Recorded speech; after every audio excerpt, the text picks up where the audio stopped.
Shannon here, Art Junkie. How are you all doing? Good to see you. Well, as the title says, this is my story about my brain injury and what happened to me. I thought I've got a lot of new subscribers coming in right now, and I thought it was important for you guys to know that I have a brain injury and what that means to me and what that means for the channel. Because sometimes, no, a lot of times, and more times lately than before, it's getting worse. It can affect the channel, and if you understand, then that might be helpful. So, what happened was about 7 years ago. Um, my daughter hadn't heard from me for a few days, and she grew concerned. So she came to my house here, and her and her boyfriend, they had to break up into my house, and they found me. I was responsive, I was awake, but I wasn't able to communicate. I wasn't able to talk, and so I was brought to the hospital by ambulance. And so while I was in the hospital, initially I was there. I was in the acute monitoring section of the hospital. I wasn't able to talk, like I said. I was able to respond a little bit. Like when my daughter said my name, I would go, oh, oh, like that sort of thing, right? So I knew she was talking to me. What happened is that night she went home, and while she was gone, in the middle of the night, I had some seizures and I couldn't breathe. So they had to intubate me and put me into an induced coma.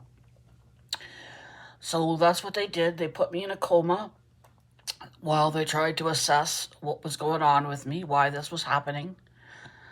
So I ended up not being able to come out of the coma. Every time they try and take me out, change the medication doses to bring me out of the coma, I would have a hard time breathing. So I ended up being in a coma for 6 weeks. And once I was finally able to come out of the coma, I was in what's called a delirium. So that meant that I didn't know, I was hallucinating, and I thought what was real was fake, and I thought what was fake was real. That's a bit complicated, but anyways, I thought all these crazy things were happening. None of them actually happened. It was all delusions. So when you have a delusion or a delirium, you actually believe what's happening is real. So I went through that, and it was terrifying. All of the deliriums were absolutely terrifying things that you couldn't even imagine in your wildest dreams. The worst thing you could ever imagine in your wildest dreams, that you couldn't even imagine in your wildest dreams, the worst thing possible, was what my reality was when I came out of the coma.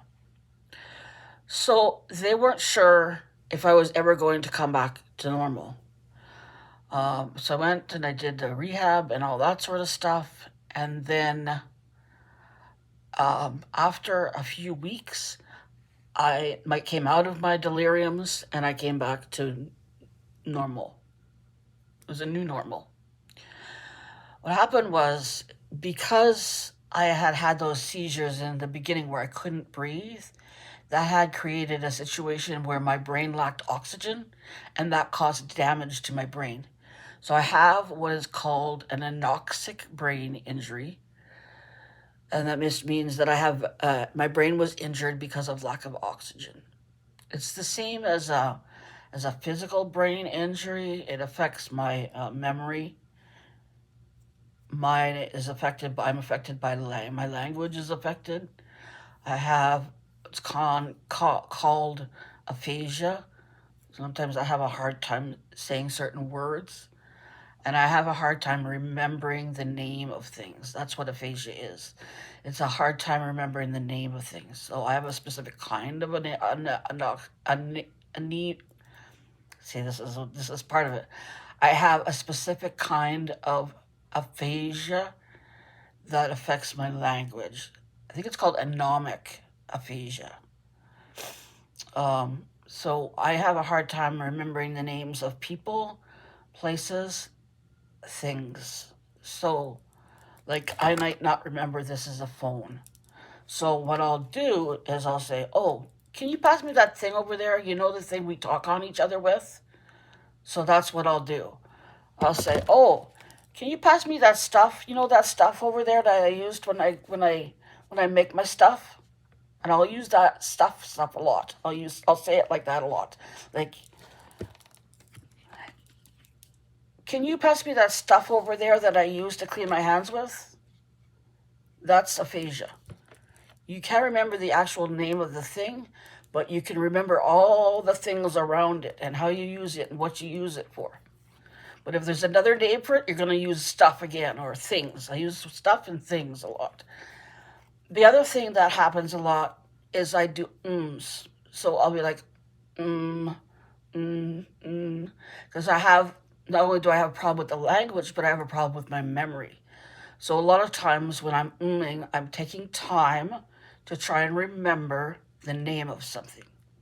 So if you know it's this, I'll be like, and then I'll stop.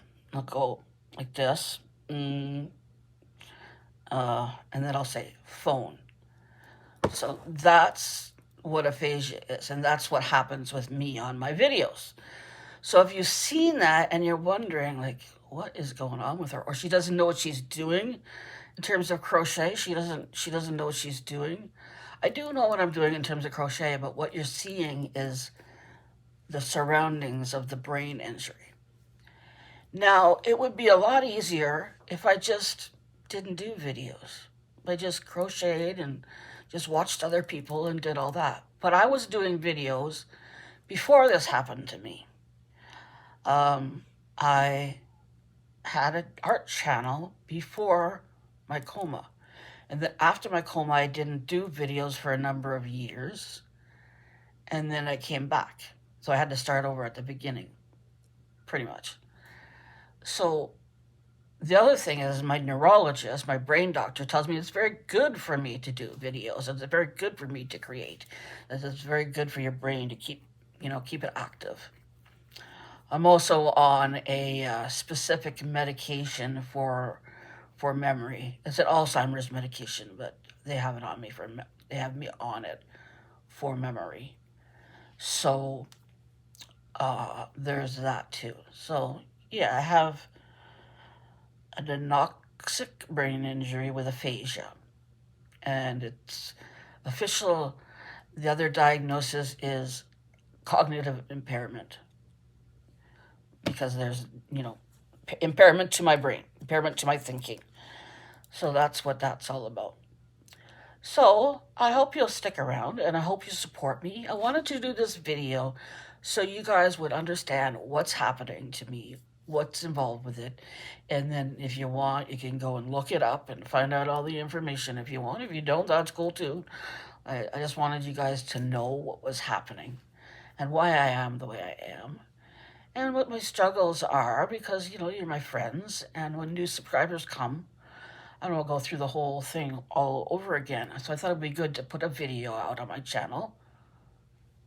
So then people can check that out and know what's happening with me. I think that's everything. If you have any questions, feel free to ask me down below. You have any of your own stories? Would love to hear those. And I guess that's it. So, take care. And I'll have a beginner-friendly tutorial tomorrow. No, Monday. I'll have it. I'm making it tomorrow. I'll have it for you on Monday. Tuesday, we have our show and share and shout-outs for any channels that want shout-outs. If you come into that category or you know someone that wants a shout-out, let me know, and I'll put you on my list. Wednesday here, we do a art live. This week, we're making some flowers out of some mixed media backgrounds that we created last Wednesday. Friday, we do a crochet along, so everybody just shows up and we crochet together and chat. And Saturday, I'm making nice face cloths out of different stitches every week. So we're learning a new stitch every Saturday and making a beautiful, soft face cloth out of it. So, Laura, I hope you stop by and partake in all those fun things. And I guess I'll see you around the YouTube streets. Eh? Take care, guys. Bye bye.